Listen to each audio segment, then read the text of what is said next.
Ladies and gentlemen, the very word secrecy is repugnant in a free and open society, and we are, as a people, inherently and historically opposed to secret societies, to secret oaths, and to secret proceedings.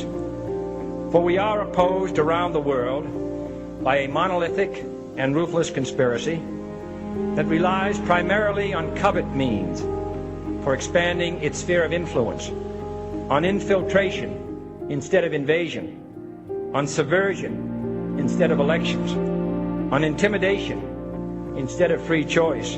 It is a system which has conscripted vast human and material resources into the building of a tightly knit, highly efficient machine that combines military, diplomatic, intelligence, economic, scientific, and political operations. Its preparations are concealed, not published. Its mistakes are buried, not headlined. Its dissenters are silenced, not praised. No expenditure is questioned, no secret is revealed.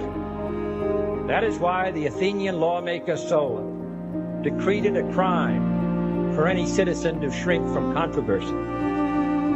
I am asking your help in the tremendous task of informing and alerting the American people, confident that with your help, man will be what he was born to be, free and independent.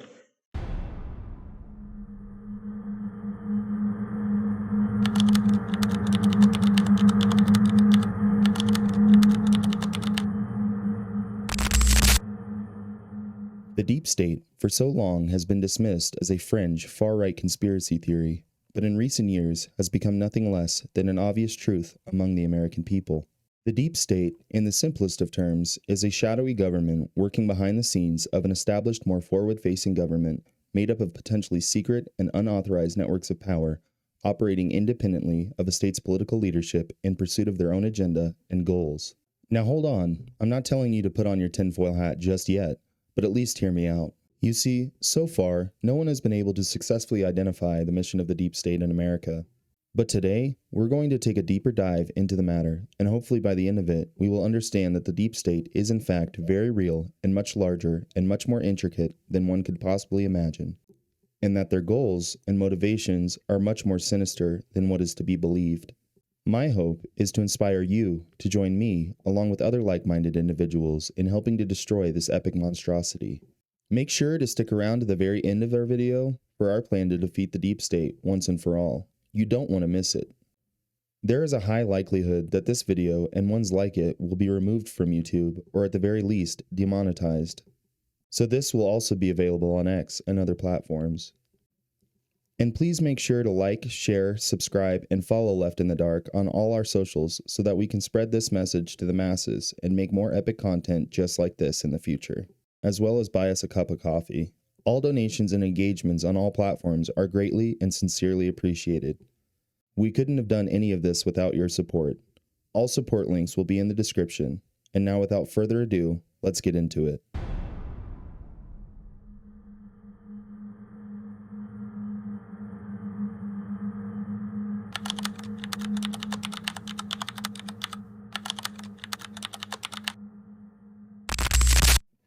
Every day, Americans live their lives unaware that there are sinister forces at work all around them. Idolizing the elite, infatuated with their favorite celebrities, obsessed with pop culture, entertainment, and social media, unknowingly playing their part in a twisted game of mindless oppression. Being told what to think, how to feel, who to vote for, and all the while they are none the wiser that most, if not all of it, is a lie designed to control the masses.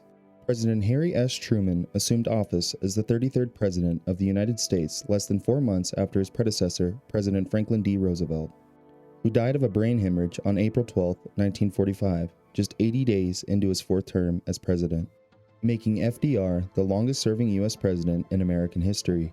On 6 August 1945, President Harry Truman made the harrowing decision to detonate the first atomic bomb on Hiroshima, Japan. Then, on 9 August 1945, he decided to drop the second and last atomic bomb used in wartime on Nagasaki, effectively marking the end of World War II. With growing tensions now rising between the United States and the USSR, on 26 July 1947, President Truman signed the National Security Act into law. This act gave birth to what would be known later as the Commission of the Central Intelligence Agency, or CIA, known colloquially as the Agency. The agency was tasked with gathering, processing, and analyzing national security information from around the world, primarily through the use of human intelligence and conducting covert action through its Directorate of Operations. Unlike the Federal Bureau of Investigation, or the FBI, which is a domestic security service, the CIA has no law enforcement function. It is mainly focused on intelligence gathering overseas, with only limited domestic intelligence collection, and it is also supposed to carry out covert action at the direction of the President. The CIA, however, has been the subject of several controversies, including but not limited to its alleged use of torture, domestic wiretapping, propaganda, and alleged human rights violations and drug trafficking. In 2022, a CIA domestic surveillance program, known commonly as Section 702, was uncovered that had not been subject to congressional oversight. This program allowed for the warrantless search, seizure, collection, and analysis of any and all data obtained from tech companies. This includes things like phone calls, text messages, social media messaging, and emails. This means that in essence, tech companies like Facebook, Google, X, formerly known as Twitter, and Microsoft are compelled to submit these communication records to U.S. intelligence agencies, including the FBI, CIA, and NSA. This power was wielded most notably by President Barack Hussein Obama during the 2016 presidential election, in which his administration provably, knowingly, intentionally, and maliciously spied on President Donald Trump's presidential campaign. But that's a topic for another day. Most critics argue that this unregulated abuse by our intelligence agencies must be reformed, as it poses a very realistic danger to American citizens. This is just one example of these agencies acting outside the bounds of governmental accountability. Unaccountable for decades, these agencies provide themselves free rein over blackmailing whistleblowers and protecting the most powerful and wealthy among us to achieve their own ends. This is dangerous and unethical, and I have to say, after uncovering some of this information, I tend to agree. On 22 November 1963, the 35th President of the United States, John F. Kennedy, was horrifically shot in his head and killed. This was done allegedly by a lone gunman named Lee Harvey Oswald. The tragic assassination of JFK was definitely the defining moment that the idea of a deep state made more and more sense. And at the time, this idea was still in its infancy, as the American public could not yet so early concede the idea that their government could possibly be so corrupt as to execute an American president.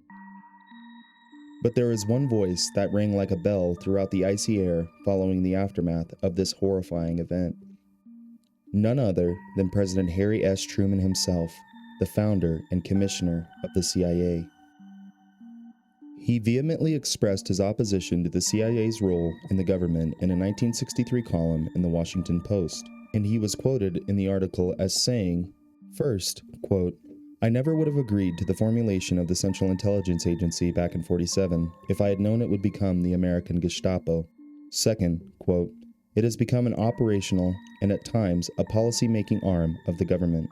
Third, quote, it was never meant to be injected into peacetime cloak and dagger operations. Fourth, quote, the CIA has frequently been embarrassing to this country in the last decade. And finally, quote, the agency should return to its basic job of gathering and assessing intelligence for the use of the policymakers." At the time, JFK was on the rise as the world's most effective and charismatic leader. A former lieutenant junior grade in the United States Navy and a true hit with the ladies, John F. Kennedy was a beacon of hope for most Americans. Enacting changes swiftly for the middle class and working towards ending civil rights inequality for minorities made him a highly qualified and well-rounded leader. But if everyone loved him, and he brought hope to tens of millions around the world on promises of a better future, a more transparent government, devoid of corruption and secrecy, that worked on behalf of the American citizens who appointed them, and he was seemingly acting quickly towards those ends, then who and why would anyone want to end his life?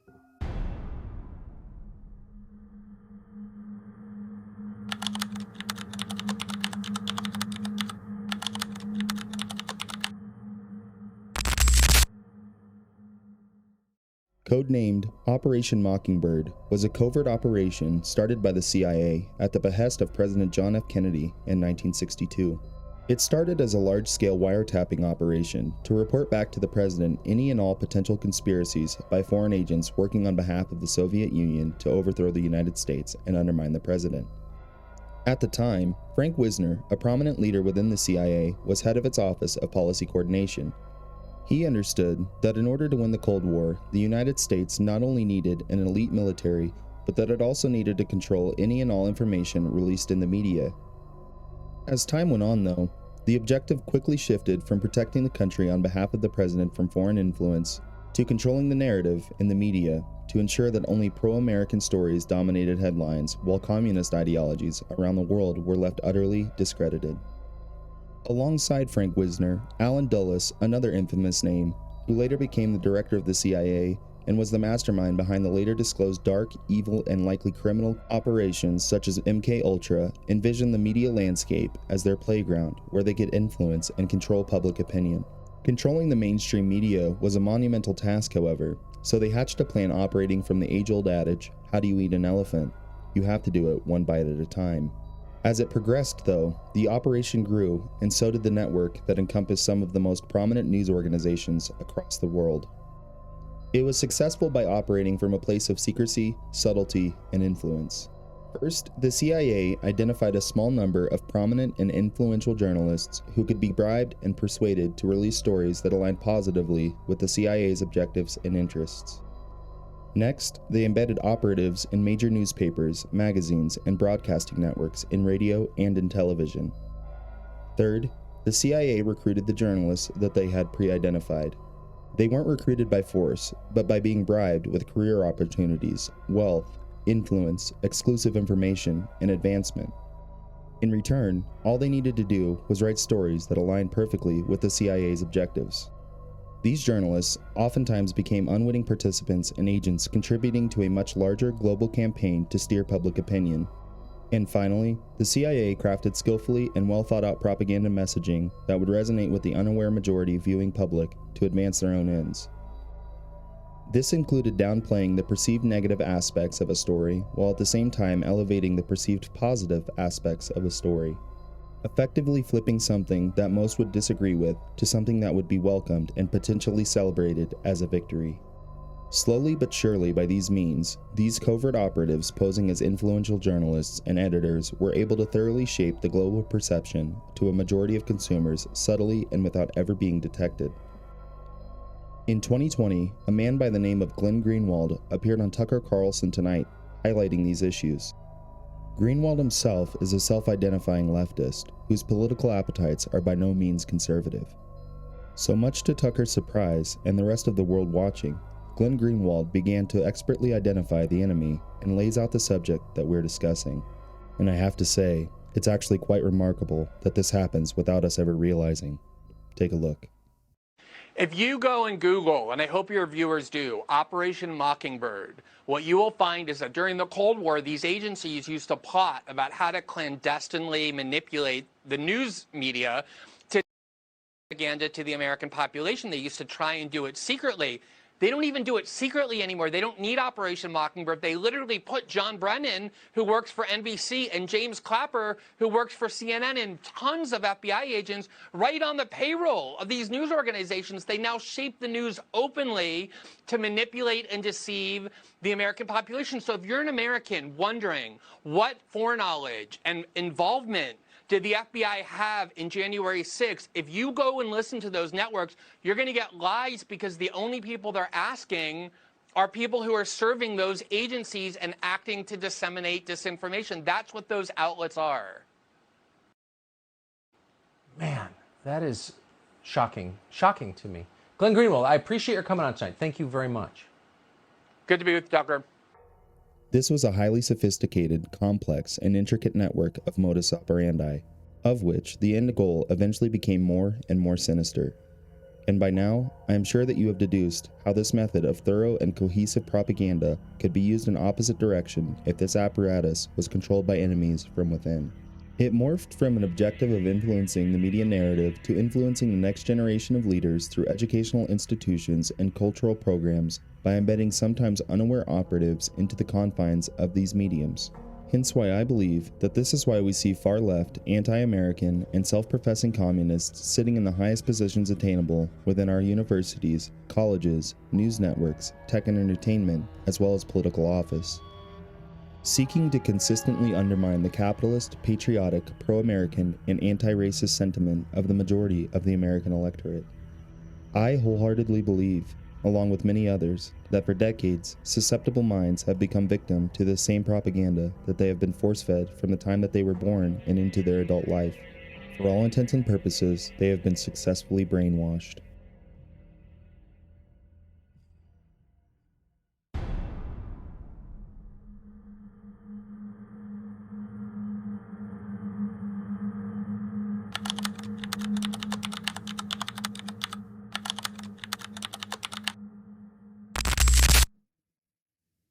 On 22 November 1963, Lyndon B. Johnson was sworn in as the 36th President of the United States, just hours after the tragic assassination of President John F. Kennedy.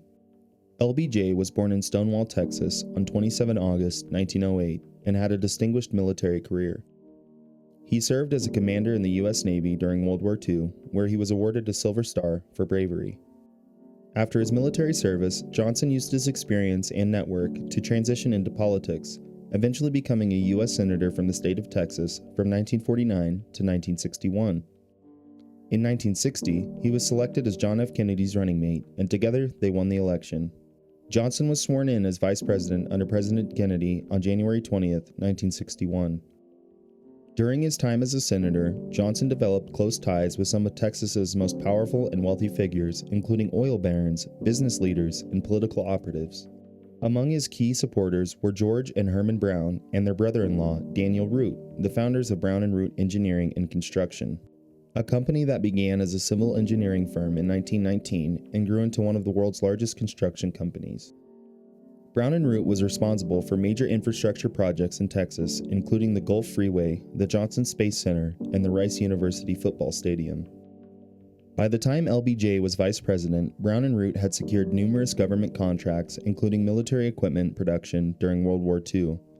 They had built combat ships, military supplies, and even constructed the first offshore oil drilling platform in 1947, 43 miles off the coast of Louisiana. Their success in securing military contracts made them incredibly wealthy and influential.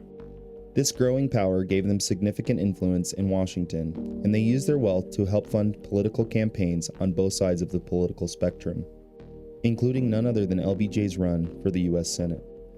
In the early 1960s, as the U.S. became more deeply involved in Vietnam, President John Kennedy initially increased military aid to South Vietnam to combat the Viet Minh.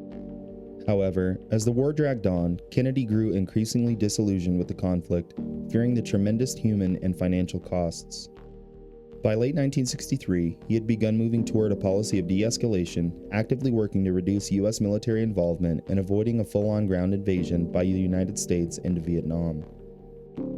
These policies directly threatened the interests of the military-industrial complex, including companies like Halliburton, which had acquired Brown & Root in 1962. Halliburton was deeply entrenched in military contracting and stood to lose billions of dollars if the U.S. withdrew from Vietnam. It is widely believed that this corporate interest in prolonging the war played a significant role in the events that transpired. I wonder why. On the day of JFK's assassination, Donald Reynolds, a former insurance salesman, was testifying before the U.S. Senate about corruption involving LBJ's close associate, Bobby Baker, who was accused of profiting from acquiring government contracts. Reynolds was ready to implicate LBJ in a pay-to-play scandal, but his testimony abruptly stopped following the assassination. When the Senate reconvened, Reynolds reportedly said, quote, "It's one thing to expose the vice president, quite another to expose the president of the United States." He ended his testimony, effectively protecting LBJ. Within hours of Kennedy's death, LBJ was sworn in as president aboard Air Force One. Johnson's political ties to the military-industrial complex and his willingness to escalate the Vietnam War soon became apparent. As if on cue, in 1965, just over a year after taking office, LBJ sent the first U.S. ground troops to Vietnam to defend military air bases, a move that many believed was influenced by the enormous profits at stake for companies like Halliburton. By the mid-1960s, Brown & Root, now under the Halliburton umbrella, was awarded massive contracts to construct military infrastructure in Vietnam. One of the most significant was a $380 million contract to build air bases, airports, and hospitals for the U.S. military in southern Vietnam. To put this into perspective, adjusting for inflation, this one contract alone would be worth nearly $3.8 billion today. As the Vietnam War escalated under LBJ's leadership, Halliburton and its subsidiaries profited immensely. These companies played a central role in providing military infrastructure, equipment, and logistical support for the war effort. Critics have long speculated that Johnson's decision to escalate the war in Vietnam was motivated not just by political strategy, but by the financial interests of the military-industrial complex, a group of powerful corporations and political operatives who had long supported Johnson's political career. Given these connections, a chilling theory emerges of which I, myself, subscribe to.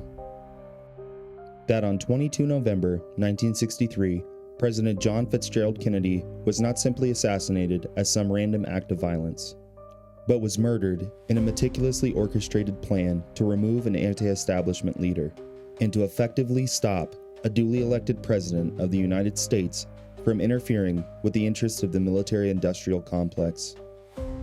Kennedy's reluctance to commit ground troops to Vietnam and his growing opposition to the war threatened the financial interests of companies like Halliburton. Lyndon B. Johnson, who was more aligned with their objectives, was seen as the ideal successor. Once in power, LBJ quickly shifted U.S. policy, committing ground troops to Vietnam and ensuring that military contracts flowed freely to Halliburton and other defense contractors. The escalation of the Vietnam War proved to be a goldmine for these companies, while the costs, in terms of human lives and taxpayer dollars, were borne by the American public. The story doesn't end with the Vietnam War, though. The influence of defense contractors like Halliburton continued to grow in the decades that followed. By 2001, Dick Cheney became vice president under President George Bush, and Halliburton had transformed into a multi-billion-dollar company with deep ties to the U.S. government. Cheney himself had served as Halliburton's CEO from 1995 to 2000, just before assuming the vice presidency. During his time as vice president, Halliburton's profits surged, particularly after the 2003 Iraq War, where they secured lucrative contracts to rebuild the country's infrastructure. The rise of defense contractors like Halliburton, Lockheed Martin, Raytheon, and Boeing has led many to believe that these corporations now hold significant sways over U.S. foreign policy. According to market cap research, the combined value of these companies exceeds $426 billion and counting, and their influence extends to every level of government.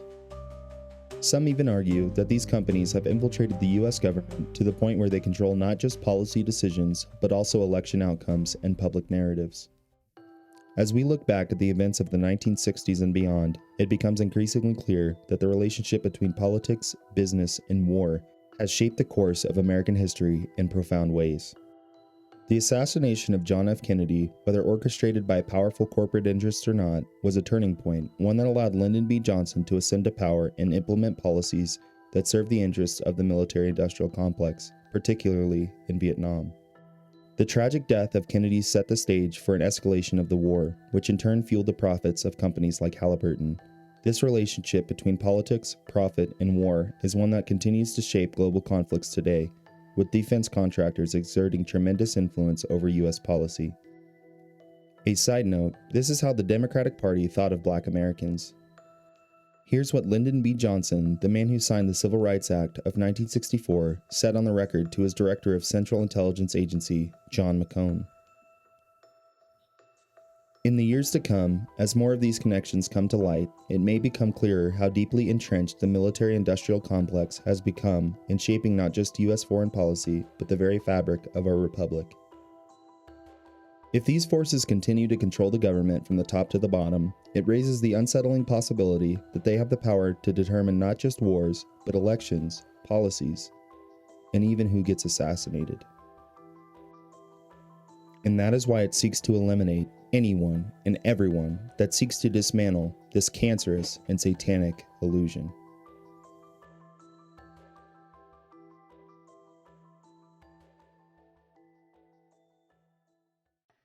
we have been compelled to create a permanent armaments industry of vast proportions.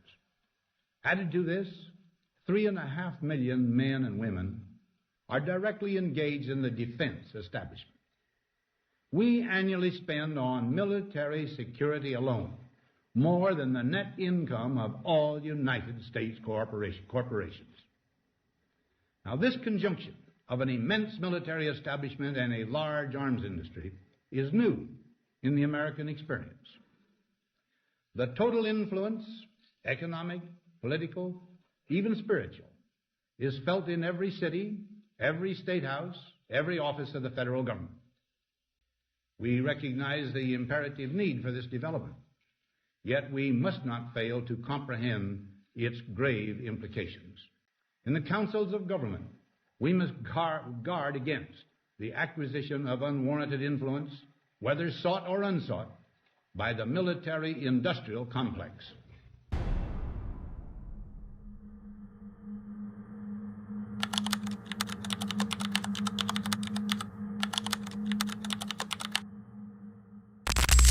For this section of the video, I have to be very careful not to use specific names and to omit any usage of terms that refer to specific crimes. Infer any and all omissions as you see fit and to the best of your understanding. As far as any of us know, this section is a fictional and contrived narrative that just simply adds depth to the material being discussed. My first name is Quincy, and I am not now, and nor will I ever be suicidal, nor do I wish any harm on myself, my family, or any others. I simply seek to find the truth and understand. For the sake of this documentary not being purged from this platform and others, the main character being discussed in this section will be called Jeff. And let's just say, Jeff didn't make it. Jeff was a world-renowned financier and convicted sex offender who was arrested in July of 2019 on federal charges of the sex trafficking of persons below the age of consent. He had a vast network of influential contacts, including powerful and wealthy figures in politics, business, academia, and entertainment. He was well known for his luxurious lifestyle, private island, called Little St. James, and his connection to high-profile figures such as former President Bill Clinton, Prince Andrew of England, and financier Leon Black. Jeff's arrest and subsequent death ignited a wave of so-called conspiracy theories. He was found dead in his jail cell at the Metropolitan Correctional Center, or MCC, in New York on 10 August 2019. His death was officially ruled a suicide by hanging, but the circumstances surrounding it raised significant questions and fueled the belief that Jeff's death may have been orchestrated to protect other elite and powerful individuals. Some theorists, including myself, believe that Jeff may have been an asset or operative working for the intelligence agencies, including the CIA, to gather compromising material on influential figures. The so-called conspiracy theory goes that Jeff could have used his private island, his network of powerful contacts, and his connections to illicit activities like underage sex trafficking to collect blackmail material for these intelligence agencies. The honey trap theory, one version of the theory, is that Jeff's activities were a form of honeypot operation. In this theory, Jeff and his associates lured powerful individuals into compromising situations for the purposes of extracting information and manipulating them. Some believe this could have been a way to control or leverage political or corporate leaders through blackmail. And given the CIA's extensive history, to say the least, of questionable methods of intelligence gathering, this doesn't seem so far-fetched now, does it? I don't think so. Jeff was closely associated with Robert Maxwell, a British media mogul with known ties to intelligence agencies including the Mossad, Israel's national intelligence service. Maxwell's death in 1991 was also highly suspicious, and some theorists believe that Jeff might have been a protege of Maxwell, learning the ways of intelligence operations. This has led some to speculate that Jeff could have been recruited by the intelligence agencies, possibly Mossad or even the CIA. Jeff's work as a financier managing the wealth of wealthy individuals has also been scrutinized.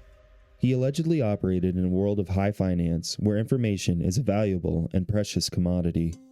Many believe that his role in managing financial assets and influencing people in elite circles may have been facilitated by intelligence connections. Jeff's death in August of 2019, just weeks after his arrest, gave rise to further speculation about a cover-up.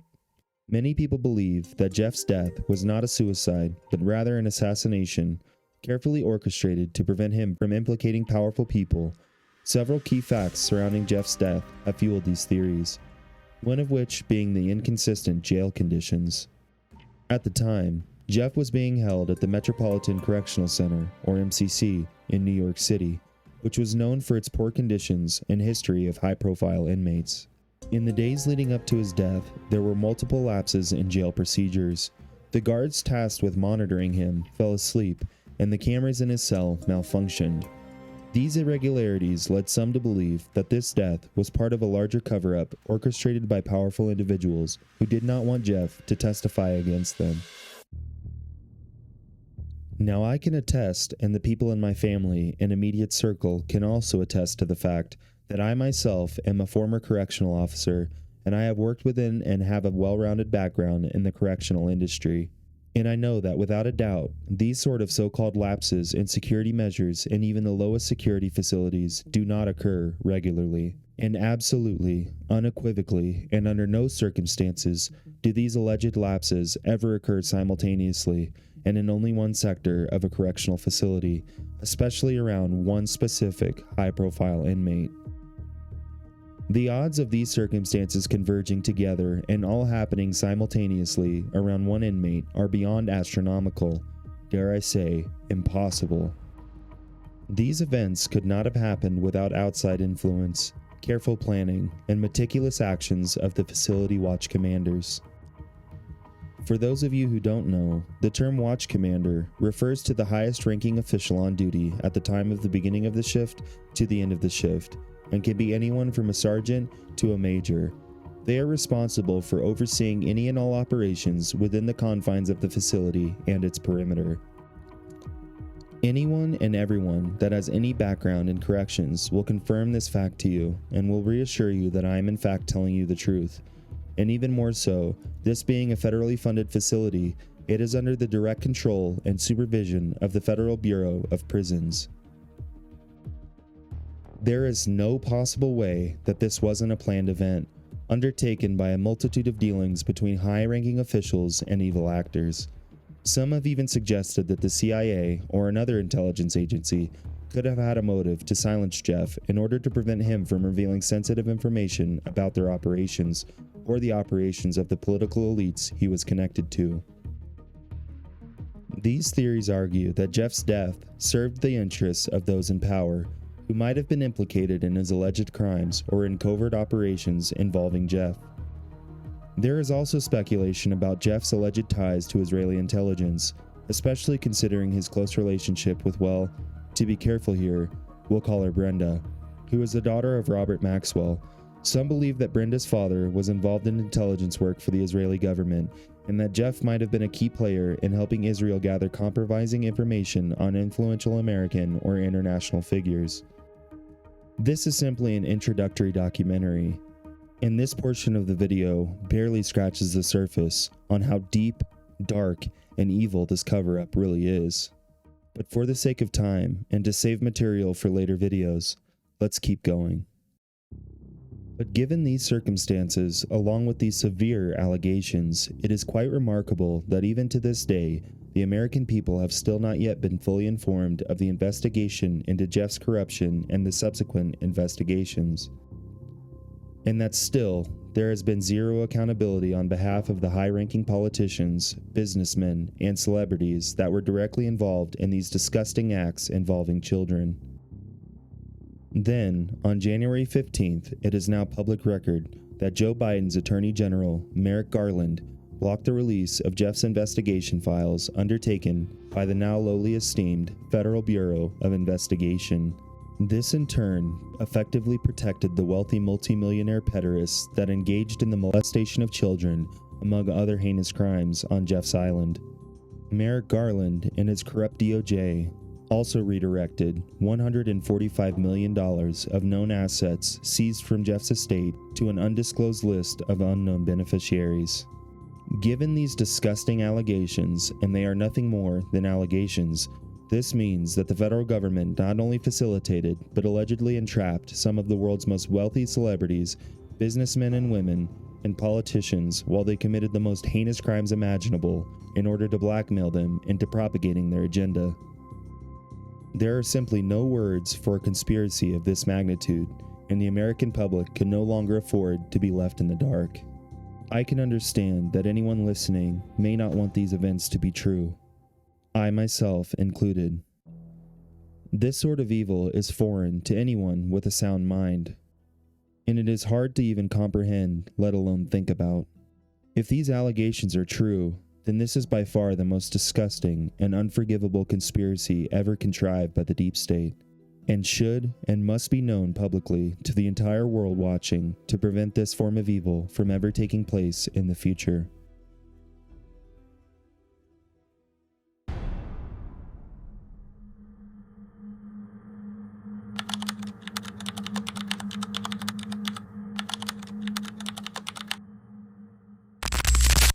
Here's my plan to dismantle the deep state and reclaim our democracy from Washington corruption once and for all, and corruption it is. First, I will immediately reissue my 2020 executive order restoring the president's authority to remove rogue bureaucrats, and I will wield that power very aggressively. Second, we will clean out all of the corrupt actors in our national security and intelligence apparatus, and there are plenty of them. The departments and agencies that have been weaponized will be completely overhauled so that faceless bureaucrats will never again be able to target and persecute conservatives, Christians, or the left's political enemies, which they're doing now at a level that nobody can believe even possible. Third, we will totally reform FISA courts, which are so corrupt that the judges seemingly do not care when they are lied to in warrant applications. So many judges have seen so many applications that they know were wrong, or at least they must have known. They do nothing about it. They're lied to. Fourth, to expose the hoaxes and abuses of power that have been tearing our country apart, we will establish a Truth and Reconciliation Commission to declassify and publish all documents on deep state spying, censorship, and corruption, and there are plenty of them. Fifth, we will launch a major crackdown on government leakers who collude with the fake news to deliberately weave false narratives and to subvert our government and our democracy. When possible, we will press criminal charges. Sixth, we will make every Inspector General's office independent and physically separated from the departments they oversee so they do not become the protectors of the deep state. Seventh, I will ask Congress to establish an independent auditing system to continually monitor our intelligence agencies to ensure they are not spying on our citizens or running disinformation campaigns against the American people, or that they are not spying on someone's campaign like they spied on my campaign.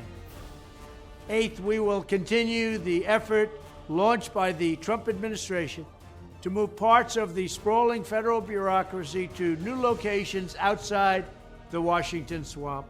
Just as I moved the Bureau of Land Management to Colorado, as many as 100,000 government positions could be moved out, and I mean immediately, of Washington to places filled with patriots who love America, and they really do love America.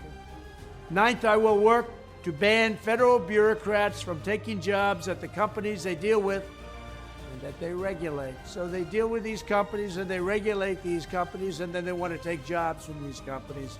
Doesn't work that way. Such a public display cannot go on, and it's taking place all the time, like with Big Pharma. Finally, I will push a constitutional amendment to impose term limits on members of Congress. This is how I will shatter the deep state and restore government that is controlled by the people and for the people. Thank you very much. That clip alone bears a deliberate and striking resemblance to and echoes the speeches regarding the deep state given by beloved President John F. Kennedy throughout the corridors of time. A leader who fought tirelessly and made it his life's mission to thwart these forces that sought to snuff out the freedoms, liberties, and dreams that we all enjoy. And as a result of this, on 13 July 2024, President Donald J. Trump was nearly decapitated by an assassin's bullet in Butler, Pennsylvania. An assassin, I might add, that spent extensive amounts of time at Fort Bragg, along with the other man suspected of trying to carry out the second assassination attempt that followed 2 months later. Once again, we saw a seemingly impossible convergence of elements and astronomically doubtful security lapses, all centered around one man. But this time is the first time that God himself spared us from the agony of losing yet another inspirational and patriotic leader who signifies change and governmental transparency and accountability, and who, most importantly, is pushing to dismantle this clandestine apparatus that seeks to undermine the authority of the president, other elected officials, and the American people's will, all in a vapid attempt to uphold their grip on society and to continue selling out for a profit and uncapped power with no regard for its demonic origin.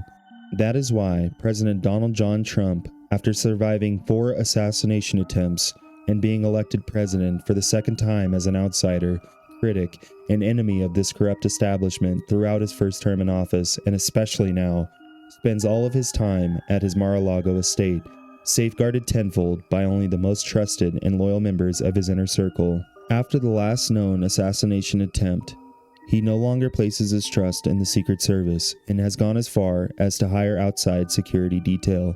These outside security forces are likely the culprits behind the drone sightings in New York, New Jersey, and around and above his various other estates. As of right now, I'm not sure, but I guess he'll tell us on Monday.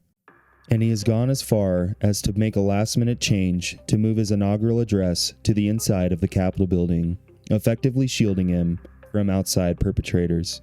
I believe that he is shielding himself and his team of dedicated patriots from the long-disclosed wiretapping that happens at the White House and other federally funded facilities.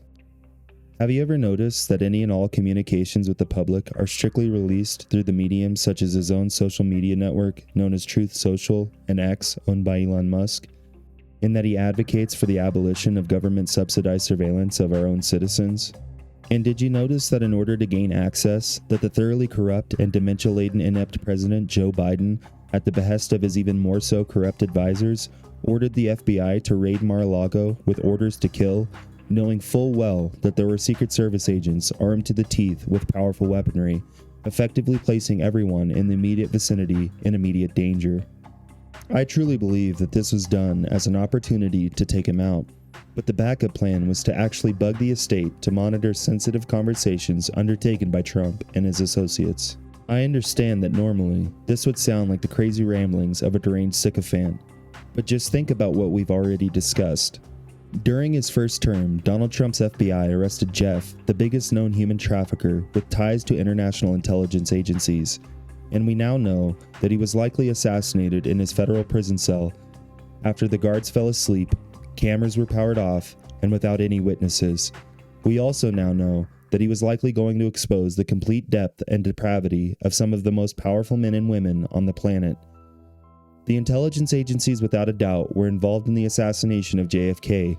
That we know now from their shoddy reports that have been slowly leaked as LBJ, his vice president and successor, sealed the records for 75 years after his term in office. These same agencies have admittedly undertaken assassinations of foreign leaders, changed regimes throughout the world, spied on American citizens by extorting tech companies, and have self-admittedly infiltrated the same mainstream media that you consume and contort every narrative to convince you of anything and everything except for the truth. Section 702 was used by Obama to spy on the Trump campaign in 2016.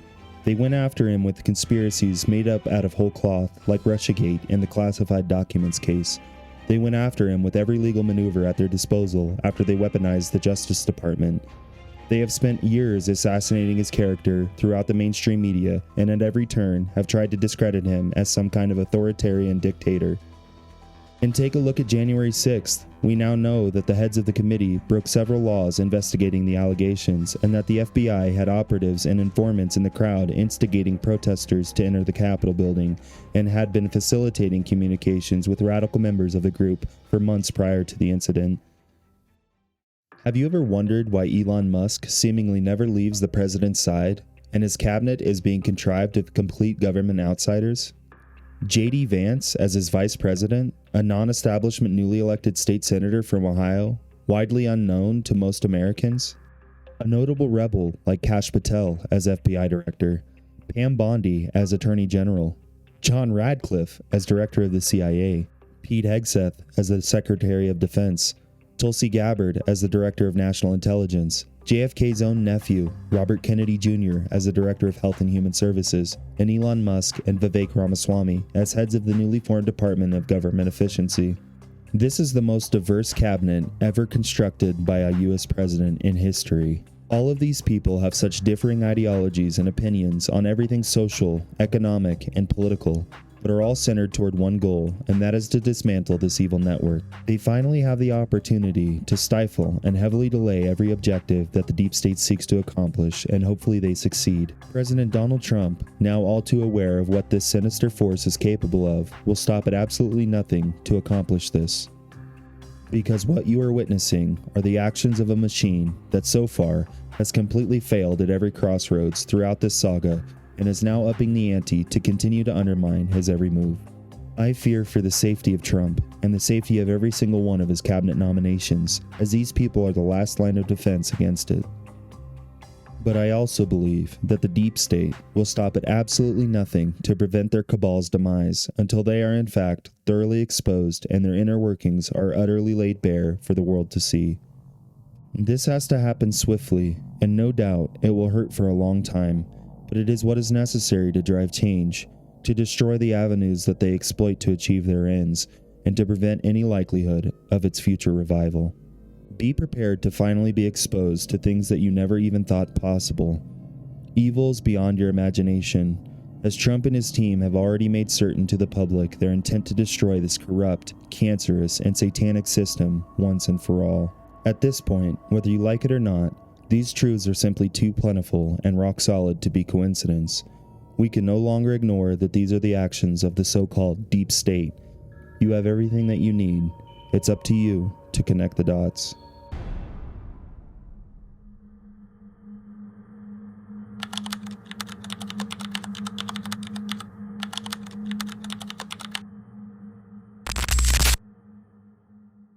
In light of all of this, it is my opinion that we can deduce with at least some level of confidence that the deep state is a comprehensive network contrived of deeply embedded corrupt intelligence agents, court judges, CEOs, entertainment moguls, media personalities, foreign agents, heads of non-governmental organizations and super PACs, extremely wealthy shot callers, and politicians, Republican and Democrat, who are all part of a much larger and even more intricate global network of criminals and human traffickers that transcends even sovereign borders. A network simply so massive that it even supersedes the authority of those in highly esteemed positions such as the President of the United States and the directors of the CIA, NSA, and FBI. These corrupt and self-serving actors target and extort other wealthy, talented, and influential figureheads, such as tech CEOs, celebrities, members of Congress, members of the mainstream media, and anyone else with the ability to draw eyes and ears with bribes, blackmail, and even death in order to control the masses, overthrow governments, and to divide and conquer the population, and to decimate anyone who threatens to dismantle it. For over half a century, they have been able to operate beneath the scrutiny of the desperate public and have evaded all infiltration by its enemies, and silenced anyone who opposes it. JFK was the President of the United States in 1963, and he warned us of this corrupt system. But it is finally crumbling under its own weight. As time has gone on, much like anything else evil, such as a simple lie or deception, it has nonetheless grown too large to contain, and as a result, it is busting at the seams, and we are able to finally get glimpses of its inner workings. Call me a crazed conspiracy theorist and lunatic all that you want, but These no-name, faceless cowards are likely allegiant to a central foreign and/or global entity and are now attempting to undertake the final and most difficult task on their agenda, and that is to undermine and destroy the United States of America from within, the most powerful country the world has ever seen, in order to institute a global dictatorship led by one man. Our beloved country remains the only thing left standing in the way of achieving their ultimate ambition, complete and global hegemony. Luckily for us, our founding fathers collectively made sure that they skillfully contrived a government that was impervious, a formidable stronghold and last line of defense against this sought-after global tyranny. It is truly amazing that 250 years ago next year, that they had the foresight and knowledge of such an evil and tyrannical plan to undermine the will of their people. They accomplished this by taking into account the failures of every major empire they were privy to from the previous millennia, and in doing so, they weaved throughout its foundational fabric our God-given rights to speak freely, to criticize our own government, and to pursue unimpeded happiness. So what can we do to aid in this effort to disintegrate the deep state once and for all? It's actually very, very simple. First, don't trust anything that comes from a celebrity, media personality, or establishment politician. Regardless of your political ideology, their job is to influence you. They are not your friends. They get filthy rich off of exploiting you, and they have been poisoned thoroughly by our corrupt intel agencies. Educate yourself through independent study and by nonpartisan sources and means. And most importantly, get married, make well-informed financial decisions, have as many children as you can afford, and raise a family. Be kind to strangers and be generous to one another, and have compassion and empathy for others. Teach your children to love their neighbor and raise them to have faith in our Lord and miraculous Savior, Jesus Christ. Teach them about history, the good, the bad, and the ugly, and to do unto others as you would have them do unto you. Love your Creator and give Him thanks, and love your country and your fellow man. Execute your rights and be grateful for the fact that you are blessed by God to even have them, because at the end of it all, the United States of America is truly the greatest country to ever exist in the history of the world, and it is up to you and I to protect it. It is past time for more Americans to put aside their political differences in pursuit of destroying the satanic cabal, to finally stop letting their political ideologies that they have been force-fed from their infancy to stop them from accepting the truth that they have been lied to from the very beginning, and that ignorance is no longer bliss, that tolerance of lies and corruptions is no longer required or acceptable, that the future of this country is built on the unity and collaboration of its voters, electing candidates based on their pursuits and not based on what their politicians and mainstream television tells them. Question absolutely everything. Never again take anything at face value. Love your fellow citizen unconditionally and uphold the rule of law. Hold your elected officials accountable and don't allow them to lie to you without consequence. Love your country and fellow man, and put your biases aside and allow yourself to recognize when you see a non-establishment leader right in front of your eyes. Believe that sometimes, when certain things seem too good to be true, that maybe, just maybe, they are just simply too good. And know in your heart that there are people that are constantly working against your better interests, and that they just want you to believe that it can't be true. If we do all of this together, then Lord willing, we still have a fighting chance at defeating the deep state. We can only hope that after all of this, that history doesn't repeat itself.